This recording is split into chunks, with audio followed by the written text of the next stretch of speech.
That's what unions are about, in my view, about providing dignity and respect for people who bust their neck. That's why I created the White House Task Force on Worker Organization Empowerment, to make sure the choice to join a union belongs to workers alone. And by the way,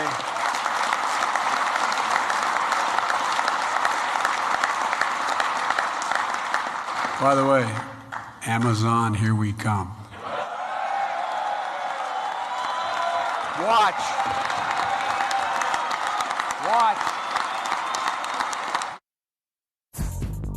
President Biden yesterday throwing his support behind those unionization efforts over at Amazon. This comes, of course, on the back of a historic win for Amazon workers over in Staten Island who voted to unionize last week.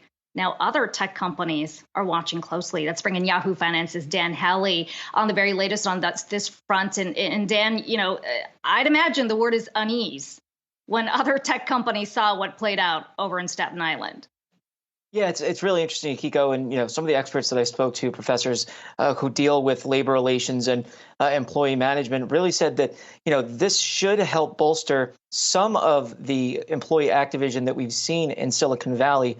Though one warned that this doesn't necessarily mean that we're seeing this kind of huge wave of kind of unionization efforts in that area. Basically, what they're pointing to is the fact that if one warehouse in Amazon warehouse, by the way, where they've done a lot of union busting, can overcome Amazon. And this wasn't some kind of large labor union that was putting this together. It was just a bunch of people who worked at the warehouse who decided that they wanted better wages and better treatment. If they can pull that off, then surely workers at other facilities can do the same. So we know that workers at some Apple stores are reaching out to the National Labor Relations Board to seek union recognition.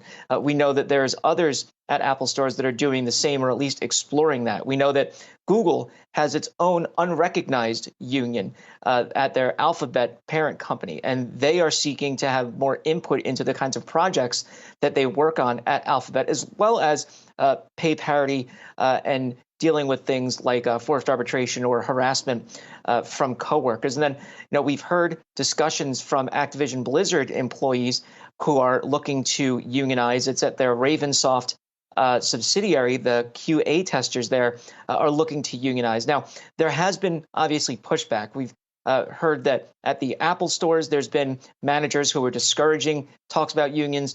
Google has been accused of union busting. And we know that at Activision Blizzard, they've broken up the QA testing group into individual units, so they wouldn't otherwise be able to then unionize. So there really is a concerted effort in Silicon Valley to ensure that these companies are still able to hold on to their power position over employees.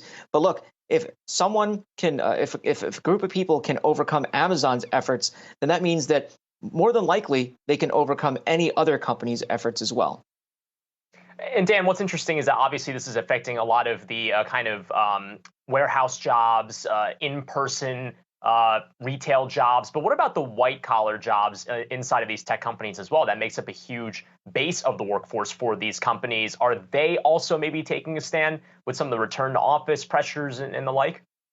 Yeah, we're seeing that for sure, especially at Apple in particular. There's been a lot of pushback from some employees who don't want to necessarily be forced to go back to work. They figure they've been doing this work for 2 years. Apple had some of its most successful quarters in those 2 years, released a slew of great products, and they've managed to do that all remotely. The other thing that some employees will point to is the fact that these companies, a lot of these tech companies, sell products to encourage working from home. So why are they putting their money where their mouth is, where, they basically will sell these products to say to other companies that you can have your employees work from home, but they're not necessarily allowing it themselves. And employees find that hypocritical. And, over at Alphabet, that is the white collar jobs that are making up that union. They want to see improvements, as I said, to pay disparity, and they want to see contractors treated the same as employees. And actually, there is now a recognized bargaining unit within that Alphabet union. It's some of the Google Fiber employees. It's about 10 people, rather, who've formed their own collective bargaining unit, and they'll be able to go to the NLRB with any kind of complaints they have and kind of negotiate with Alphabet in that kind of order. So, we are seeing this pushback from some of these white collar employees. And, you got to imagine as more kind of momentum builds behind this larger unionization push, we could see them start to take shape at these larger companies from the people who are, doing the engineering of these products. Yeah, and that's the thing. These companies are so large. Every division, I'm sure, has their own unique issues that they want addressed by the company at large. Yahoo Finance's Dan Howley. Thanks so much for the breakdown there.